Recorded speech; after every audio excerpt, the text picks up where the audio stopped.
Hi everyone, welcome to cell competitive English learning. आज के video में हम उन कैटेगरीज को डिस्कस करेंगे जो पार्ट्स ऑफ स्पीच के अंडर कवर नहीं होती पर वर्ड्स उन कैटेगरीज में फॉल करते हैं। तो चलिए देखते हैं कौन सी हैं वो categories. Determiners, articles, numerals, models. Articles और न्यूमरल्स तो डिटर्मिनर्स में ही कवर हो जाएंगे। इन्हीं चार कैटेगरीज को आज हम डिस्कस करने वाले हैं ब्रीफ में, क्योंकि डिटेल में तो मैं टॉपिक वाइज ही करवाऊंगी। तो चलिए सबसे पहले डिस्कस करते हैं कि क्या होता है determiners. Determiners are words used before a noun to determine और fix its meaning. Determiners noun से पहले यूज होते हैं, किस लिए? उसका मीनिंग फिक्स करने के लिए। अगर नाउन से पहले यूज़ नहीं हो रहा तो वो डिटर्मिनर नहीं है। डिटर्मिनर हमेशा नाउन से पहले ही यूज़ होगा, ठीक है। यहीं पर डिफरेंस है डिटर्मिनर्स और एडजेक्टिव्स में। एडजेक्टिव्स मैंने बहुत शुरू में बताया था कि दोनों तरीके से यूज़ हो सकते हैं, एट्रीब्यूटिवली भी और प्रेडिकेटिवली भी। अगर वो नाउन से पहले यूज़ हो रहे हैं तो वो एट्रीब्यूटिवली यूज़ हो रहे हैं, अगर वो नाउन के बाद में यूज़ हो रहे हैं तो वो कैसे यूज़ हो रहे हैं? प्रेडिकेटिवली, ठीक है।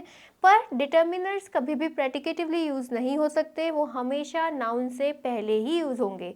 तो चलिए देखते हैं क्या टाइप्स हैं डिटर्मिनर्स की। सबसे पहली type articles, second type possessive determiners, ठीक है। Third type demonstrative determiners, fourth type distributive determiners, fifth type quantitative determiners, sixth type numeral determiners, seventh type interrogative determiners, ठीक है। आर्टिकल्स को छोड़ के जितनी भी टाइप्स हैं आप नोटिस करेंगे कि वो एडजेक्टिव्स की भी टाइप है, ठीक है।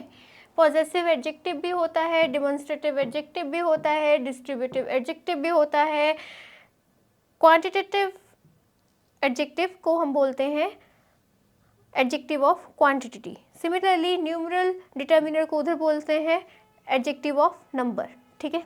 इंटेरोगेटिव एडजेक्टिव भी होता है। यही कारण है कि जो ट्रेडिशनल ग्रामर है वहाँ पर डिटर्मिनर्स अलग से टॉपिक नहीं होता, वहाँ पे जितने भी डिटर्मिनर्स हैं आर्टिकल्स को छोड़ के सारे एडजेक्टिव के अंडर ही कवर होते हैं। तो चलिए इन टाइप्स को हम थोड़ा ब्रीफ में डिस्कस कर लेते हैं।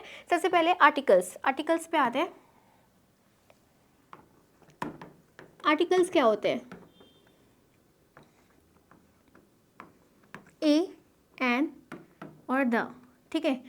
ए एन सबको पता है कि क्या है? Indefinite article. और द क्या है? डेफिनेट आर्टिकल, ठीक है। और ए एन किसके लिए यूज होते हैं? सिंगुलर काउंटेबल नाउन के साथ, ठीक है। और द जो है वो सिंगुलर प्लूरल दोनों काउंटेबल नाउन्स के साथ यूज हो सकता है, प्लस अनकाउंटेबल नाउन्स के साथ भी, ठीक है। दूसरा जो ए है वो कॉन्सोनेंट्स के साथ यूज होता है, ठीक है। और जो एन है वो वोवल साउंड। वोवल साउंड से क्या मतलब है? ए ई आई ओ यू अल्फ़ाबेट पे नहीं जाना है, वोवल साउंड पे जाना है, ठीक है। जहाँ पे भी साउंड जो है छोटा बड़ा, छोटी बड़ी, छोटा ऊ बड़ा ऊ, छोटी ए बड़ी ए, छोटा ओ बड़ा ओ, छोटा अंग बड़ा अंग, ऐसी साउंड होगी, इन स्वर की साउंड, वहीं पर क्या यूज़ होगा, एन। इसीलिए ये अ यूनिवर्सिटी होता है, ठीक है, एन अम्ब्रेला होता है, एन आरटीआई होता है, एन एमएलए होता है, एन एसपी होता है। क्यों? अब आप कहेंगे कि आरटीआई तो वोवल नहीं है, आर तो वोवल नहीं है, एस तो वोवल नहीं है, एम तो वोवल नहीं है, पर इनके आगे की साउंड देखिए आप, आरटीआई पहले अ की साउंड आ रही है, तो जहाँ पर भी ये साउंड आएगी, ठीक है, इन स्वर की साउंड आएगी, वहीं पर क्या यूज़ होगा, एन, ठीक है। He filed an RTI, he is an MLA, ठीक है, he is an SP. Similarly I studied in a university, an umbrella. Clear हुआ?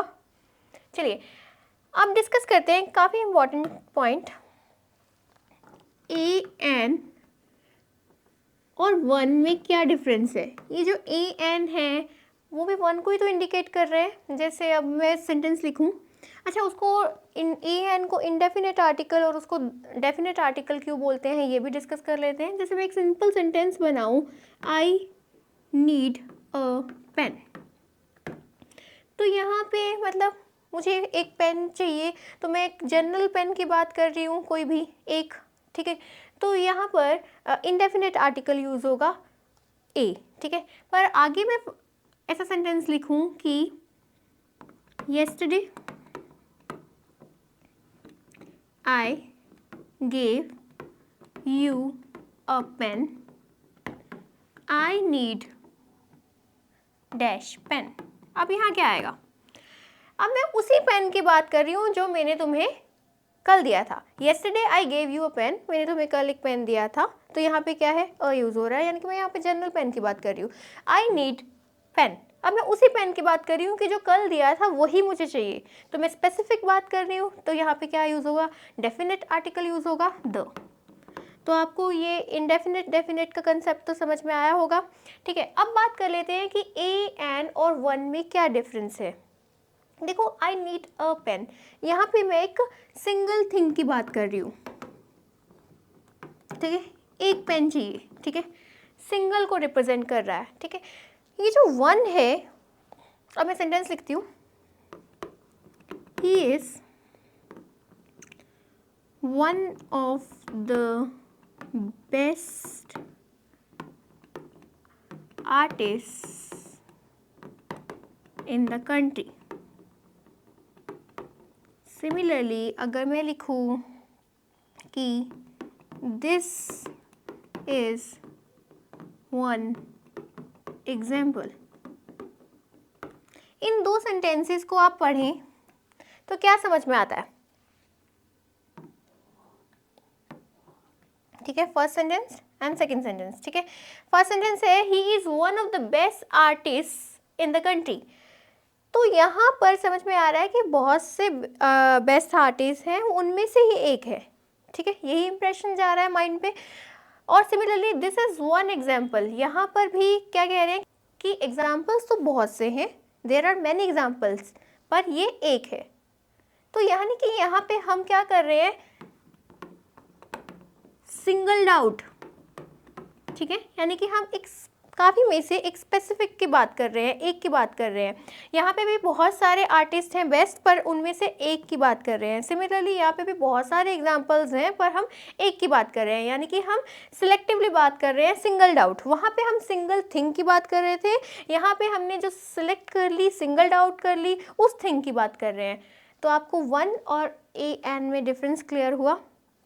अब जैसे मैं एक एग्जाम्पल लिखूँ, there is dash case which dragged on for a couple of years।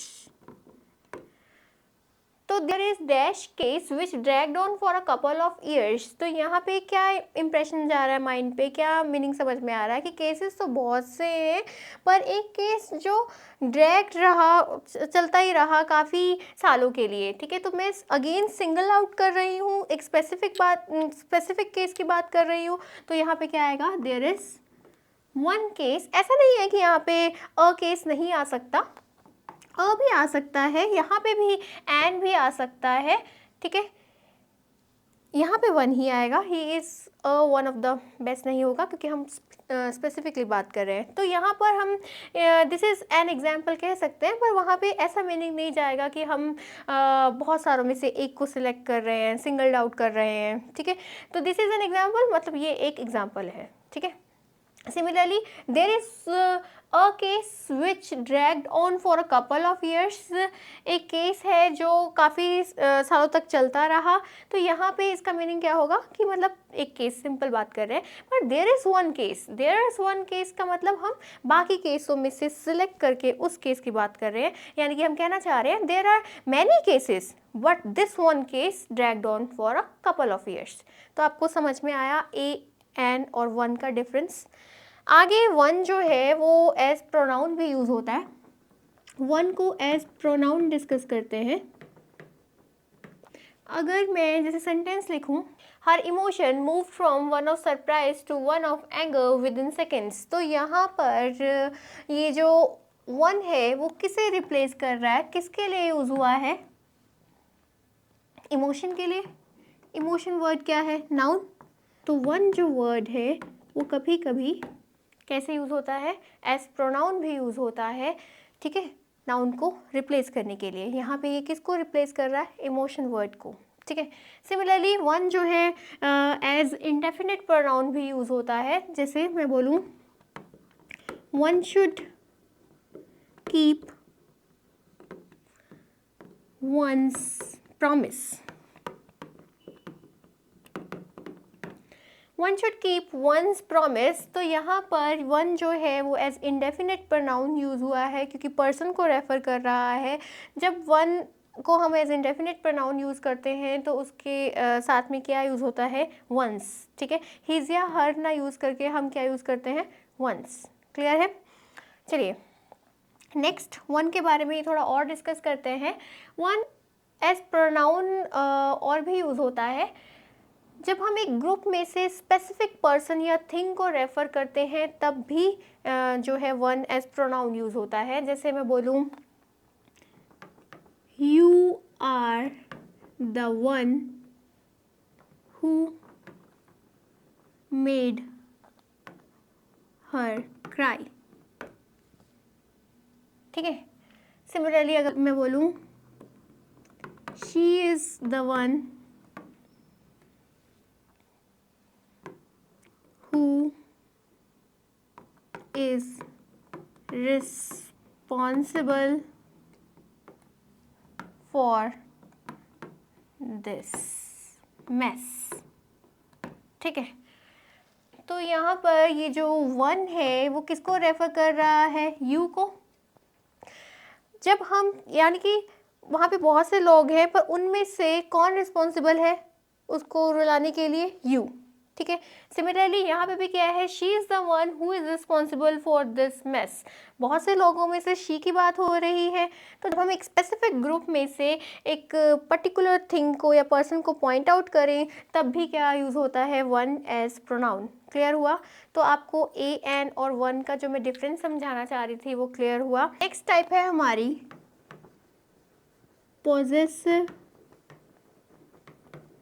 Determiner. Possessive नाम से ही क्लियर हो रहा है कि पोजेशन को इंडिकेट करता है। ठीक है, तो कौन कौन से पोजेसिव डिटर्मिनर होते हैं, my, his, her, its, their and our. ठीक है, अब जैसे मैं सेंटेंस लिखूं, आई लव माई कंट्री। तो कंट्री क्या है, नाउन। किसकी कंट्री, मेरी कंट्री। ठीक है, तो ये किसको इंडिकेट कर रहा है, पोसेशन को, माई वर्ड जो है यहाँ पे पोसेशन को इंडिकेट करने की वजह से क्या है, पोजेसिव। तो आप चाहे यहाँ पे इसको पोजेसिव एडजेक्टिव कह लें, चाहे पोजेसिव डिटर्मिनर कह लें, बात एक ही है, क्योंकि दोनों ही जो है वो नाउन के आगे यूज़ हो रहे हैं, इसलिए क्या है, पोजेसिव डिटर्मिनर। ठीक है, चलिए आगे चलते हैं। अभी थोड़ा ब्रीफ में डिस्कस करेंगे, एक एक टाइप का एग्जाम्पल जो है तभी करेंगे जब उस टॉपिक पे आएंगे। ठीक है, चलिए आगे डिस्कस करते हैं। Demonstrative, demonstrative determiner. Demonstrative determiner क्या होता है, ये नाउन को इंडिकेट करने के लिए यूज होता है। कौन कौन से होते हैं, this, that, these, those. This that जो है वो सिंगुलर के लिए और दीज दोस जो है वो प्लूरल के लिए। ठीक है, अब जैसे और सच भी होता है। ठीक है, जैसे मैं बोलूँ I hate such things.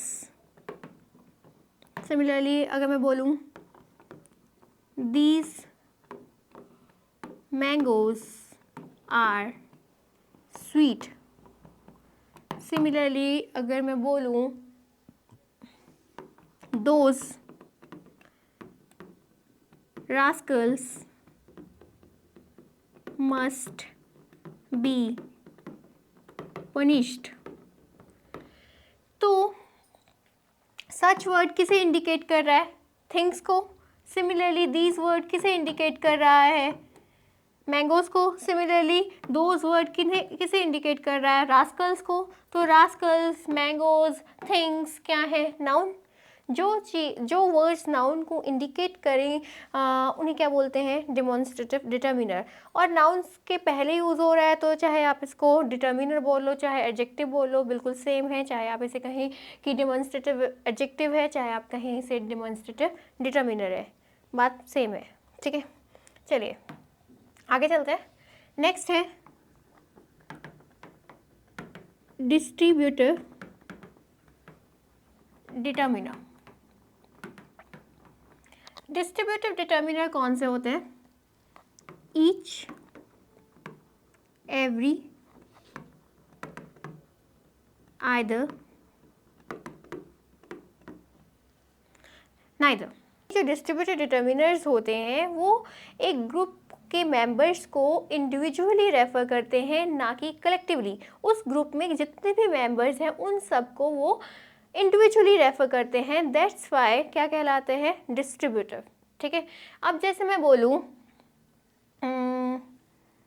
Each seat was covered with white cover. Every child should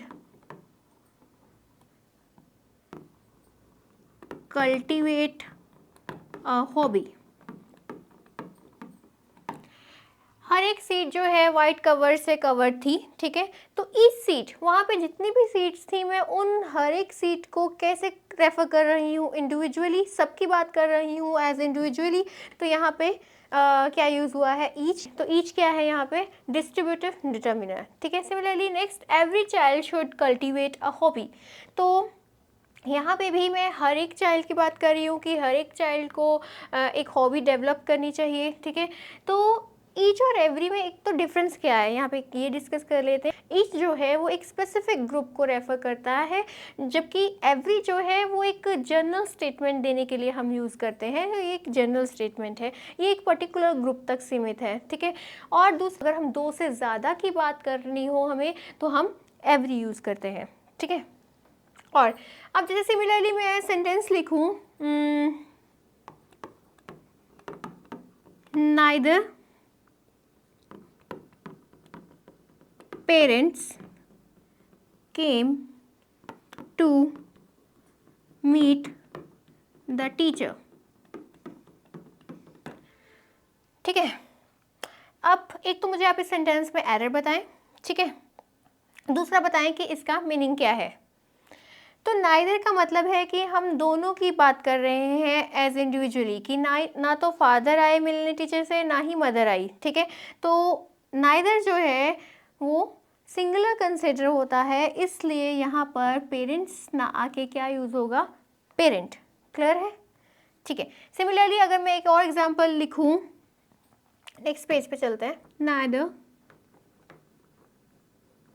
dresses fitted her,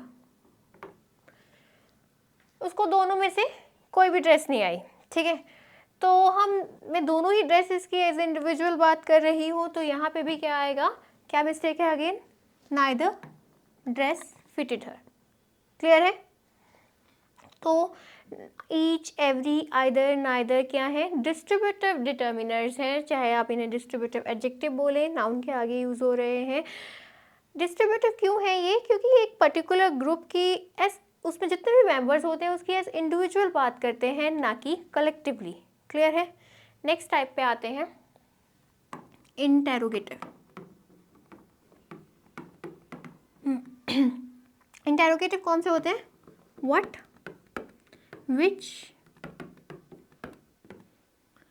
whose, ठीक है।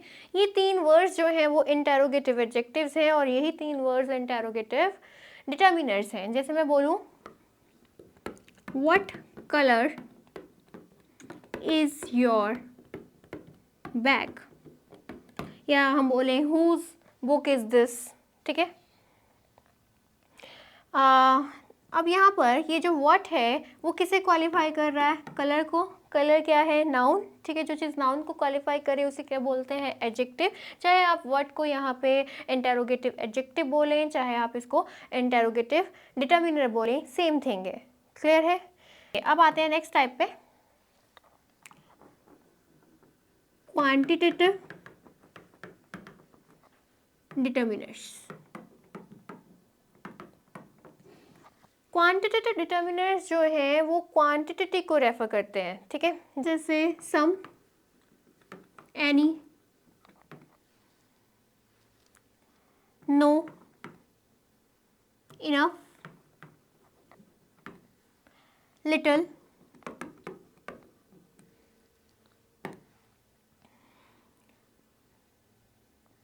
सफिशिएंट, ठीक है। और भी बहुत से हैं। ये कुछ ऐसे डिटर्मिनर्स हैं जो किसको रेफर करते हैं, क्वांटिटी को, ठीक है। यानी कि अनकाउंटेबल नाउन। जैसे मैं बोलूँ कि ही हैज़ नो सेंस, तो सेंस क्या है, अनकाउंटेबल नाउन, ठीक है। तो नो सेंस के साथ यूज हो रहा है, तो नो क्या कंसिडर होगा, डिटर्मिनर। कौन सा डिटर्मिनर, क्वांटिटेटिव डिटर्मिनर, ठीक है। Similarly there is enough space in the room, तो अगेन इनफ किसके लिए आया है, स्पेस के लिए। स्पेस क्या है, अनकाउंटेबल नाउन, तो इनफ क्या कहलाएगा, क्वांटिटेटिव डिटर्मिनर, चाहे क्वांटिटेटिव एडजेक्टिव, ठीक है, सेम थिंग है। चलिए आगे चलते हैं, इनको हम सबको डिटेल में डिस्कस करेंगे। ऐसा नहीं है कि ये जो वर्ड्स हैं सिर्फ, जैसे सम एनी हो गया, सम एनी, ऐसा नहीं है कि सिर्फ अनकाउंटेबल है, ये न्यूमरल में भी आते हैं। ये पॉइंट हम डिस्कस करेंगे जब हम डिटर्मिनर्स करेंगे। चलिए नेक्स्ट डिस्कस करते हैं numeral determiners. Numeral determiners are further of two types, definite, indefinite, ठीक है। Definite are further of two types, cardinal, ordinal. Cardinal तो हो गया जैसे 1, 2, 3 and so on. Similarly ordinal जो है वो सीक्वेंस को इंडिकेट करता है, जैसे फर्स्ट, सेकंड, थर्ड, इस तरह से, ठीक है। इसको और डिटेल में डिस्कस करेंगे। पहले इंडेफिनेट पे आ जाते हैं। इंडेफिनेट जो होगा वो जैसे क्वांटिटेटिव क्वांटिटी को इंडिकेट करता था, इसी तरह इंडेफिनिट जो होगा वो नंबर को इंडिकेट करेगा। जैसे मैं बोलूँ फ्यू, फ्यू जो है क्वांटिटी के लिए नहीं आएगा, अनकाउंटेबल नाउन्स के साथ यूज नहीं होगा, ये काउंटेबल नाउन्स के साथ यूज होगा। जैसे few students are absent today, ठीक है, सेवरल, मैनी, सर्टेन।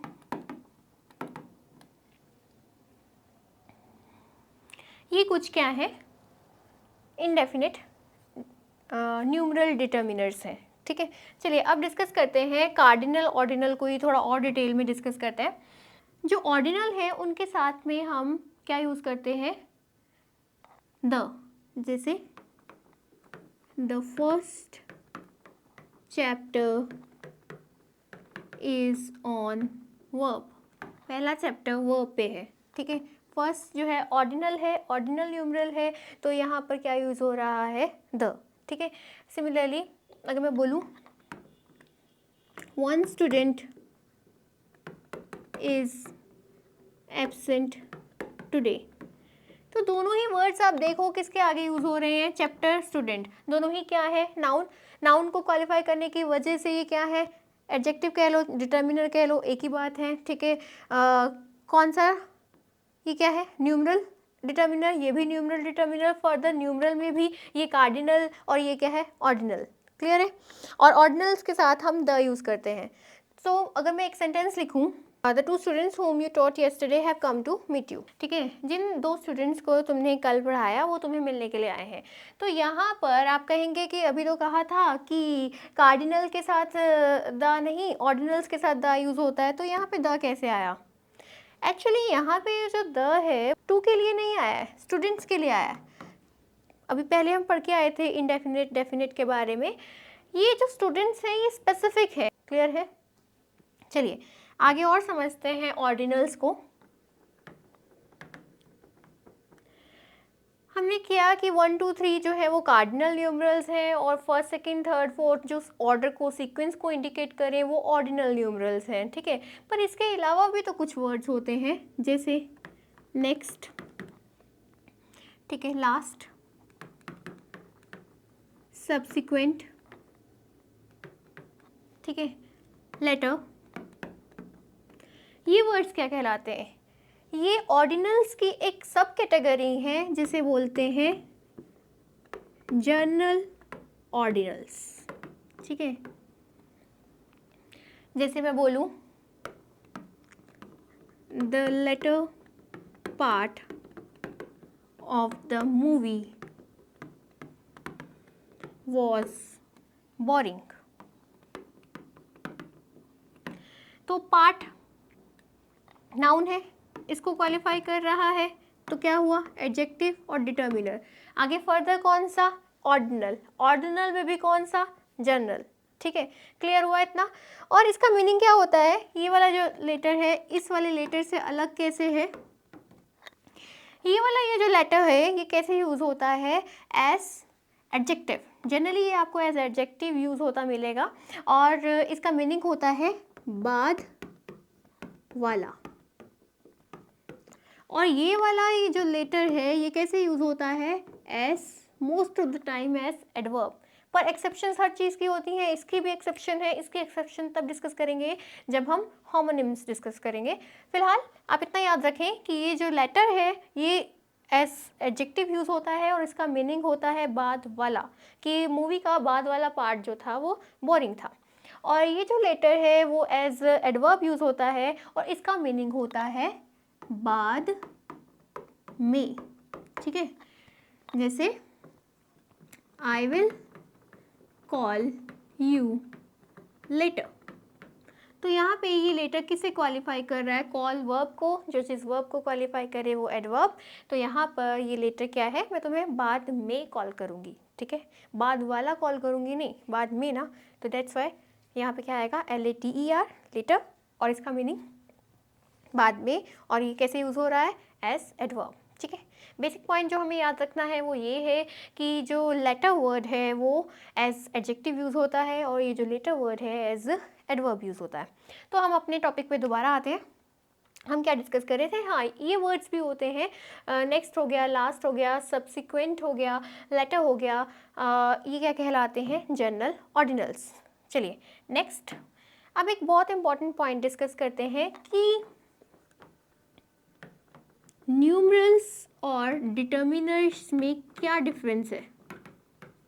मैंने पीछे एग्जाम्पल किया था कि one student is absent today, तो वहाँ पे तो वन जो है वो नाउन के पहले यूज़ हो रहा था, ठीक है। अगर तो कोई न्यूमरल नाउन से पहले यूज़ हुआ है तब तो वो डिटर्मिनर ही है, ठीक है।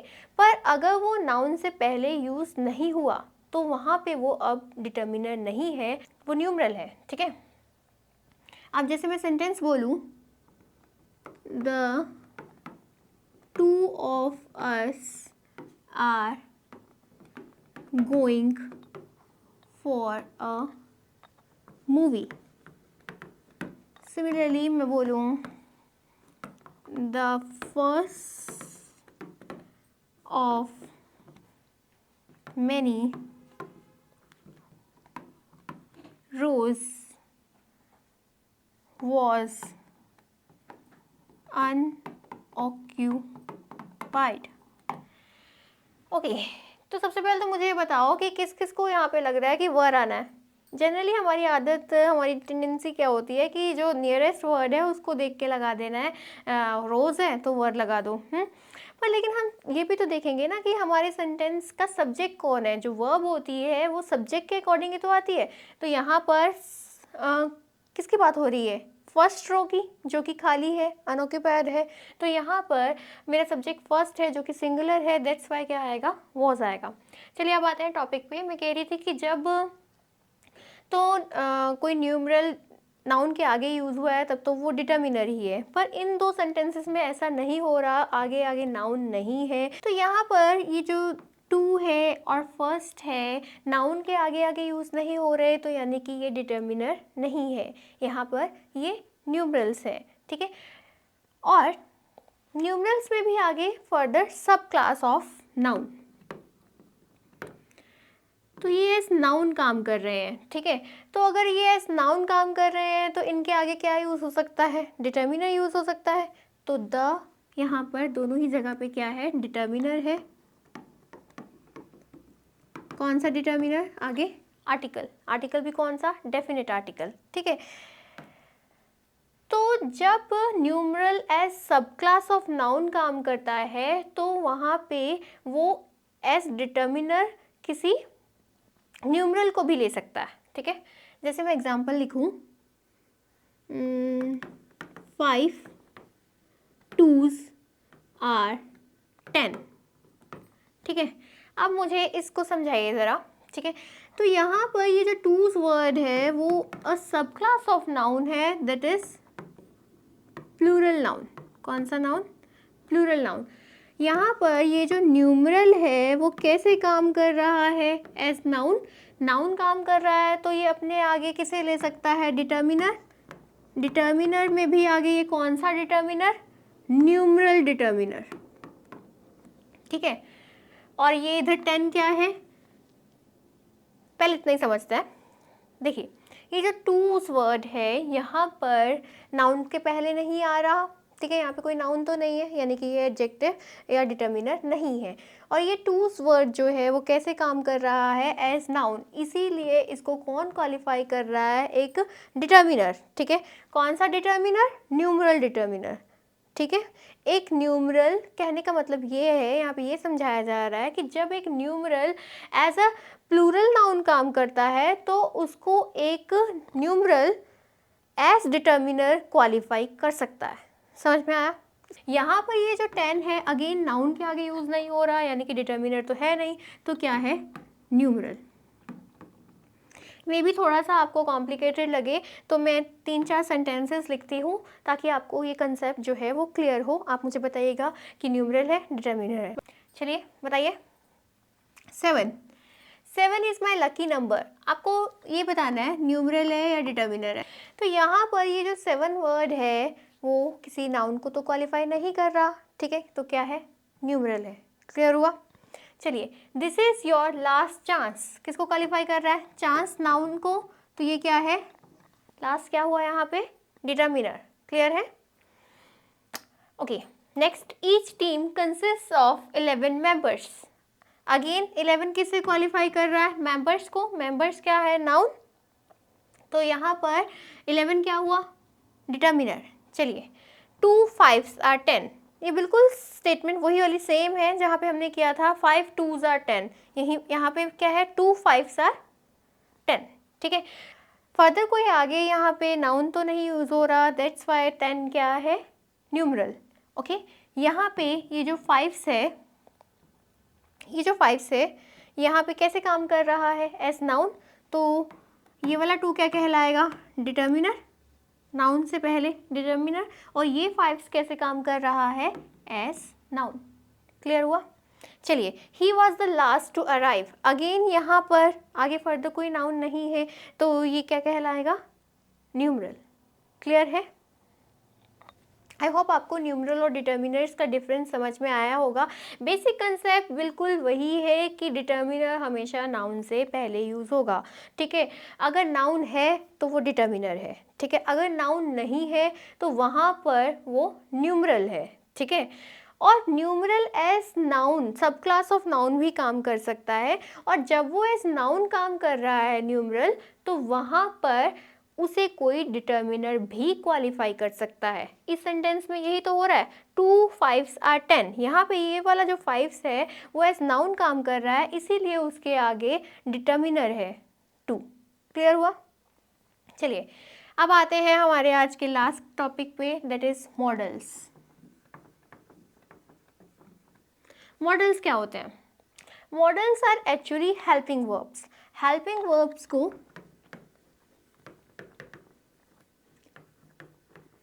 हम ऑक्सिलरी वर्ब्स भी बोलते हैं। ठीक है, मॉडल्स हेल्पिंग वर्ब्स होते हैं और हेल्पिंग वर्ब्स को हम ऑक्सिलरी वर्ब्स भी बोलते हैं। Helping verbs, auxiliary verbs are further divided into 3 types. कौन कौन से? Modals, primary auxiliary verbs and marginal auxiliary verbs। ठीक है, अब हम डिस्कस करते हैं कि ये कौन कौन से होते हैं, आगे फर्दर इनमें क्या डिफरेंस है। मॉडल्स जैसे can, could, will, shall, may, might, must, ought to, should, would। ठीक है, ये सारे मॉडल्स हैं। नेक्स्ट, अब आते हैं primary auxiliary verbs. Primary auxiliary verbs किससे बनते हैं? बी की फॉर्म से, डू की फॉर्म से और हैव की फॉर्म से। ठीक है, कौन कौन से होते हैं अभी डिस्कस करती हूँ। और मार्जिनल ऑक्सिलरी वर्ब्स कौन से होते हैं? नीड, डेयर और use to. Marginal auxiliary verbs के बारे में हमने थोड़ा सा डिस्कस किया था एक्सप्लेनेशन ऑफ आंसर्स वीडियो में। ठीक है, अब इनको डिस्कस करते हैं, आगे चलते हैं। Primary auxiliary verbs. Primary auxiliary verbs वो वर्ब्स होती हैं जो एज मेन वर्ब भी काम करती हैं और एज हेल्पिंग वर्ब भी। किसी सेंटेंस में एज मेन वर्ब, किसी सेंटेंस में एज हेल्पिंग वर्ब। ठीक है, उन्हें कहते हैं primary auxiliary verbs. Primary auxiliary verbs को मेनली हम किस लिए यूज़ करते हैं?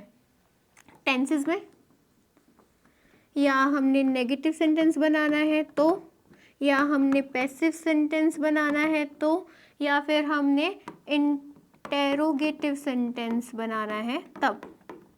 ठीक है, अब जैसे टेंसेस में कंटिन्यूस सेंटेंस है तो वहाँ पे इज आर एम जो है वो हेल्पिंग वर्ब लगती है, ठीक है। नेगेटिव बनाना है तो हम डू डज लगा के, नॉट लगा के बनाते हैं, ठीक है। पैसिव सेंटेंस बनाना है जैसे she is writing a novel is being written by her, तो बीइंग वहाँ पे क्या यूज़ हुआ है, एज हेल्पिंग वर्ब, ठीक है।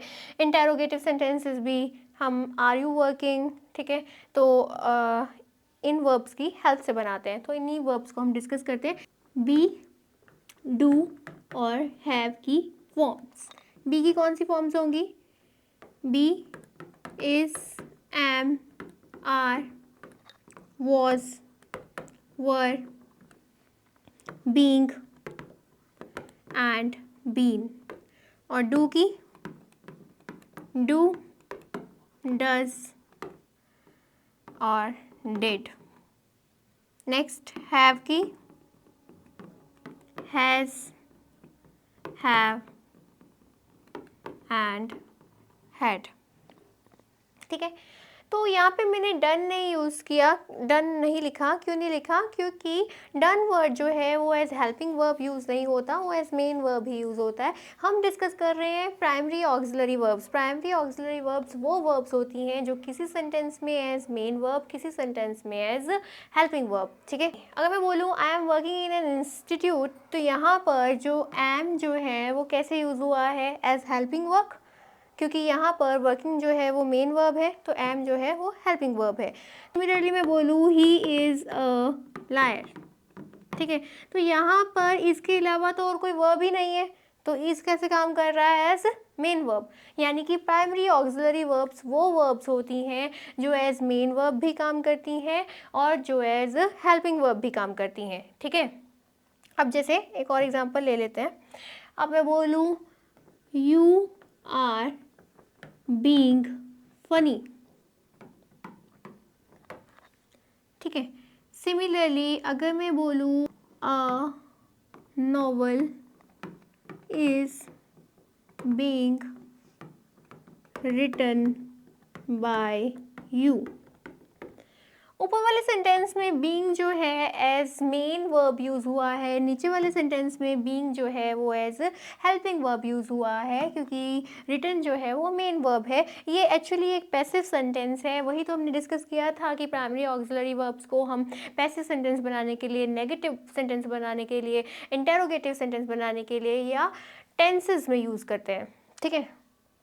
तो यहाँ पर a novel is being written by you, इसका एक्टिव सेंटेंस क्या होगा? You are writing a novel, ठीक है। तो यहाँ पर बीइंग हेल्पिंग वर्ब है, यहाँ पर बीइंग जो है वो मेन वर्ब है, क्योंकि सेंटेंस में हेल्पिंग वर्ब क्या है? आर है, ठीक है। तो बीइंग यहाँ पर मेन वर्ब है। यहाँ पे बीइंग का शायद आपको मीनिंग क्लियर ना हो रहा हो, तो अगर आप बीइंग को यहाँ पे बिहेविंग की सेंस में पढ़ो तो शायद मीनिंग क्लियर हो रहा हो। यू आर बिहेविंग फनी, ठीक है। तो यहाँ पर ये जो बीइंग वर्ड है वो बिहेविंग की सेंस में यूज़ हुआ है।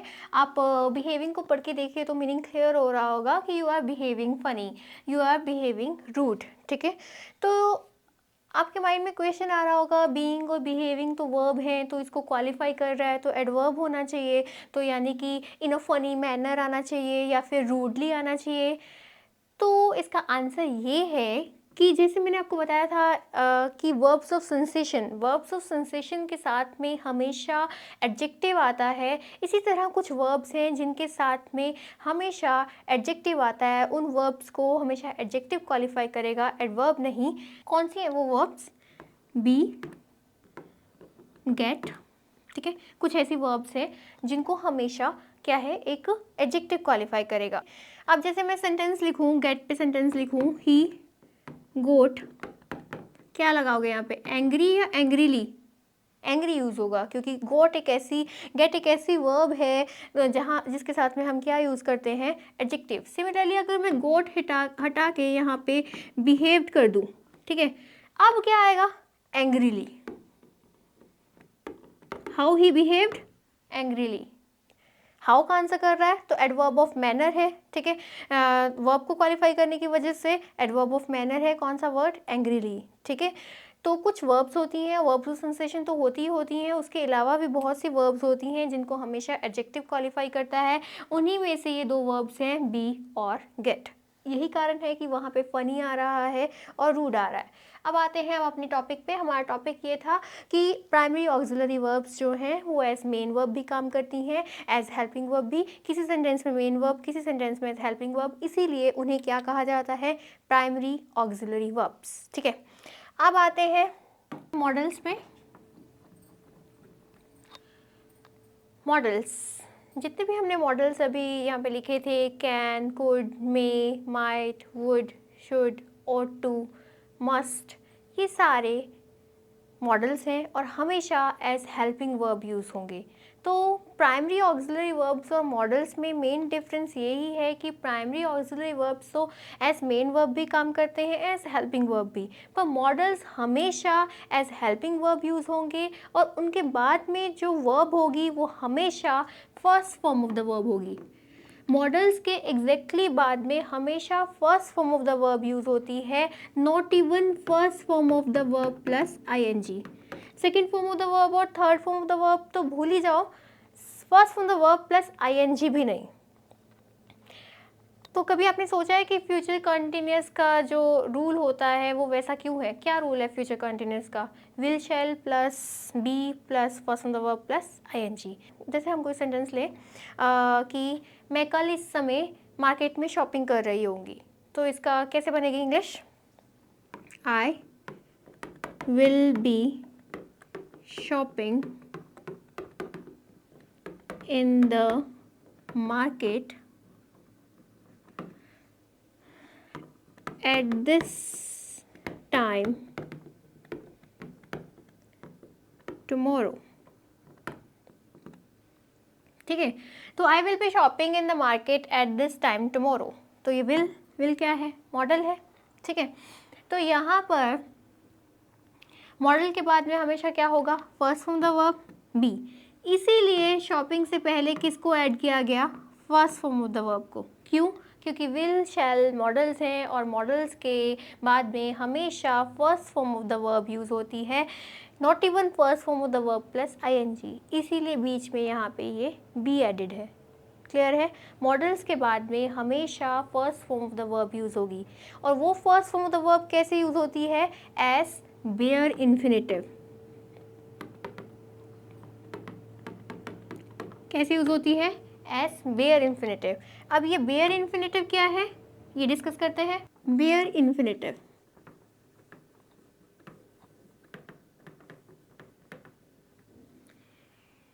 जब हमने इन्फिनेटिव डिस्कस किया था तो हमने क्या डिस्कस किया था? To plus first form of the verb working as noun, उसे क्या बोलते थे? इन्फिनेटिव। पर जब इन्फिनेटिव विदाउट टू यूज होता है, without to, just first form of the verb, ठीक है, तब उसे क्या बोलते हैं? Bare infinitive. ठीक है, यानी कि first form of the verb working as noun without to, बिना टू के है बट वर्किंग एज नाउन, तो वहाँ पे वो क्या है? Bare infinitive. ठीक है, यानी कि वो वर्ब का काम ना करके नाउन का काम कर रही है तो वो इन्फिनेटिव है। पर अगर उसके साथ टू लगा है तो वो सिंपल इन्फिनेटिव है, अगर उसके साथ टू नहीं लगा तो वो बेयर इन्फिनेटिव है। बेयर इन्फिनेटिव का यूज़ बहुत कम होता है, स्पेशली मॉडल्स के साथ। जनरली आप देखेंगे कि ज़्यादा यूज़ में जो नॉर्मल इन्फिनेटिव है यानी कि to plus first from the verb वही यूज़ होता है, मॉडल्स के साथ में बेयर इन्फिनेटिव यूज़ होता है। अब जैसे मैं बोलूँ कि आई लेट हर गो, तो इसमें असल में कौन सा एक्शन परफॉर्म हुआ? लेट का, कि मैंने उसे जाने दिया। गो का एक्शन तो नहीं परफॉर्म हुआ, ऐसा तो नहीं लिखा है ना कि शी वेंट, एक्शन परफॉर्म होता तो नहीं नज़र आ रहा है यहाँ पे। तो गो जो है वो एज कैसे यूज़ हुई है? As noun. ठीक है, और विदाउट टू है, इसलिए कौन सा इन्फिनेटिव है? Bare infinitive. क्लियर हुआ? सिमिलरली अब मैं सेंटेंस लिखूं, यू मेड हर क्राई। ठीक है, तो यहाँ पर मेन जो एक्शन है वो कौन सा परफॉर्म हो रहा है? मेड का। क्राई का एक्शन तो नहीं परफॉर्म हो रहा, क्राई की बात हो रही है, यानी कि ये कैसे काम कर रहा है? एज नाउन, और विदाउट टू है तो ये क्या है? Bare infinitive. तो लेट और मेक ऐसी वर्ब्स हैं जिनके साथ में बेयर इन्फिनेटिव यूज़ होता है, और जितने भी मॉडल्स हैं उन सब के साथ में बेयर इन्फिनेटिव यूज़ होता है।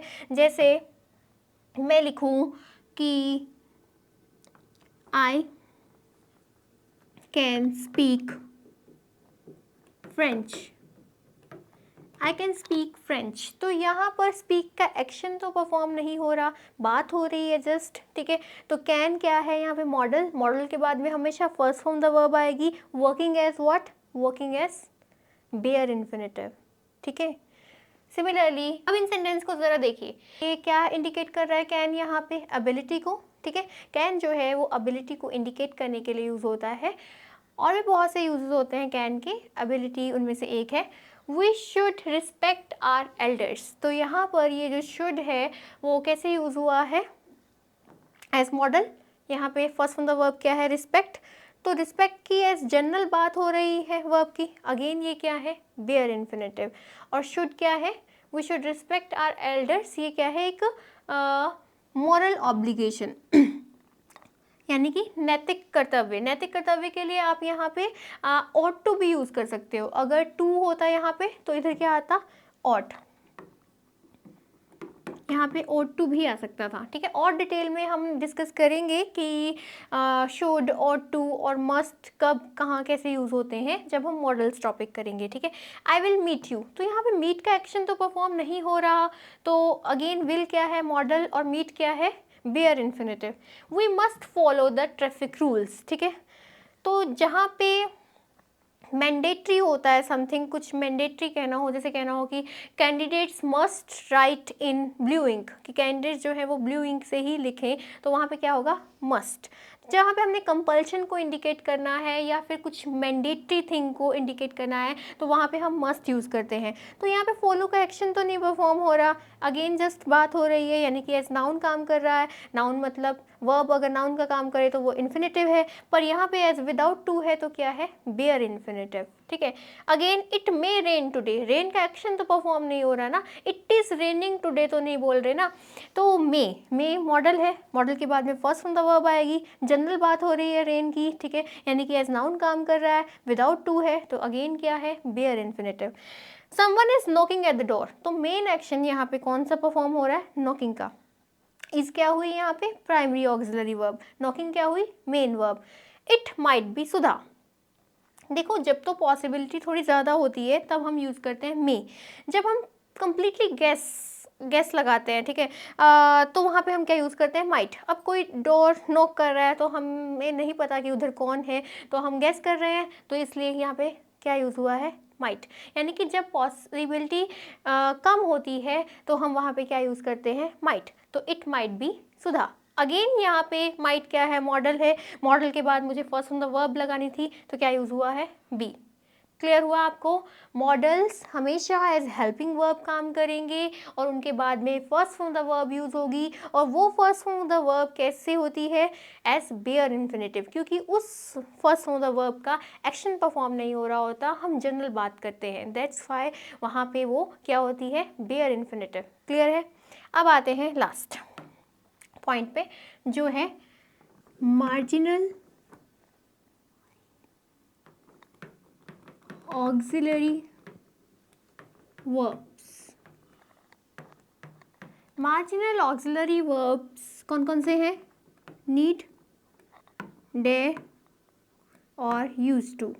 यूज टू को मैंने बहुत डिटेल में डिस्कस किया था एक्सप्लेनेशन ऑफ आंसर्स वीडियो में, वहाँ पे भी मैंने बताया था कि यूज टू जो है वो मार्जिनल ऑक्सिलरी वर्ब है। तो मार्जिनल ऑक्सिलरी वर्ब्स कौन सी होती हैं? जो किसी सेंटेंस में एज हेल्पिंग वर्ब काम करती है, किसी सेंटेंस में समथिंग एल्स, ठीक है। अब जैसे जो नीड और डेयर है, किसी सेंटेंस में एज हेल्पिंग वर्ब काम करते हैं, किसी सेंटेंस में एज मेन वर्ब, ठीक है।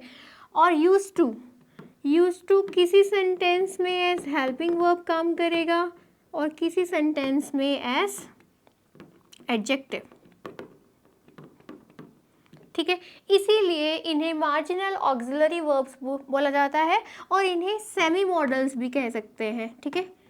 सेमी मॉडल्स क्यों हैं? ये पूरी तरह से मॉडल्स नहीं है, ये सेमी मॉडल्स हैं। क्यों? क्योंकि ये किसी सेंटेंस में एज हेल्पिंग वर्ब काम करते हैं। जिस सेंटेंस में एज हेल्पिंग वर्ब काम कर रहे हैं तो वहाँ तो यानी कि मॉडल का काम कर रहे हैं, क्योंकि मॉडल्स हमेशा हेल्पिंग वर्ब का ही काम करते हैं, ठीक है। पर अगर ये मेन वर्ब और एडजेक्टिव का काम कर रहे हैं तब वो वहाँ पे मॉडल नहीं है, इसीलिए इन्हें क्या बोला जाता है? मार्जिनल ऑक्सिलरी वर्ब्स या फिर सेमी मॉडल्स, ठीक है। अब एक एग्जांपल कर लेते हैं। डिटेल में तो मैं जब इस टॉपिक पे आऊँगी, मॉडल्स टॉपिक पे, तभी कवर करूँगी इसे। फिलहाल एक एग्जांपल ले लेते हैं समझने के लिए। जैसे नीड है, सेंटेंस बनाते हैं नीड पे, आई नीड यू, ठीक है। You need not come here, you do not need to come here. Okay, इन तीन सेंटेंसेस में फ़र्क देखिए। आई नीड यू, तो यहाँ पे मेन एक्शन नीड का परफॉर्म हो रहा है। नीड कैसे काम कर रहा है? एज मेन वर्ब, ठीक है। यही तो बोला था कि नीड एज मेन वर्ब भी काम करता है, एज हेल्पिंग वर्ब भी। तो you need not come here, ठीक है। You need not come here, तो यहाँ पे नीड कैसे काम कर रहा है? As modal, as helping verb, क्योंकि यहाँ पे कम क्या है? कम क्या है? Bare infinitive. कम का भी तो एक्शन नहीं परफॉर्म हुआ, कम की भी तो एज नाउन ही बात हुई है कि तुम्हें आने की ज़रूरत नहीं है, तो आने का एक्शन तो नहीं परफॉर्म हुआ ना। तो कम की भी एज नाउन बात हुई है, यानी कि ये क्या है? Bare infinitive. यानी कि यहाँ पे नीड कैसे काम कर रहा है? एज मॉडल, यानी कि एज हेल्पिंग वर्ब। यहाँ पर you do not need to come here, यहाँ पर ये जो है डू क्या है? Helping verb. तो अब नीड क्या हो गया? Main verb. जब नीड मेन वर्ब की तरह काम कर रहा है तो उधर क्या यूज़ हुआ है? कौन सा वाला इन्फिनेटिव? Two plus infinitive. समझ में आया? You do not need to come here. Main बात जो समझाई जा रही है कि जो नीड वर्ड है इस सेंटेंस में एज मेन वर्ब काम कर रहा है, इस सेंटेंस में कैसे काम कर रहा है? एज हेल्पिंग वर्ब, ठीक है, मॉडल की तरह। इस सेंटेंस में एज मेन वर्ब काम कर रहा है। जब एज मेन वर्ब काम करेगा तो वहाँ पे नॉर्मल वाला इन्फिनेटिव यानी कि टू प्लस इन्फिनेटिव यूज़ होगा। जब एज मॉडल काम करेगा तो वहाँ पे बेयर इन्फिनेटिव यूज़ होगा, ठीक है। आई होप आपको काफ़ी कुछ क्लियर हो गया होगा। अगर कहीं कन्फ्यूज़न है तो परेशान ना हो, घबराएं नहीं, क्योंकि ये जस्ट एक ब्रीफ डिस्कशन थी। हम टॉपिक वाइज, कैटेगरी वाइज सब कुछ डिटेल में करेंगे, ठीक है। ये तो एक पार्ट्स ऑफ स्पीच का एक ओवरव्यू था। तो नेक्स्ट वीडियो में मैं पार्ट्स ऑफ स्पीच के क्वेश्चंस डिस्कस करूँगी CDS के क्वेश्चन पेपर से। तो अब तक जो हमने पढ़ा उसका एक तरह से टेस्ट होगा, इसलिए मेरी नेक्स्ट वीडियो मिस ना करिएगा। और मेरे चैनल को लाइक, सब्सक्राइब एंड शेयर करना ना भूलें। और जाने से पहले, मुझे कामयाबी मिले ना मिले ये अलग बात है, पर मैं मेहनत ही ना करूं ये तो गलत बात है।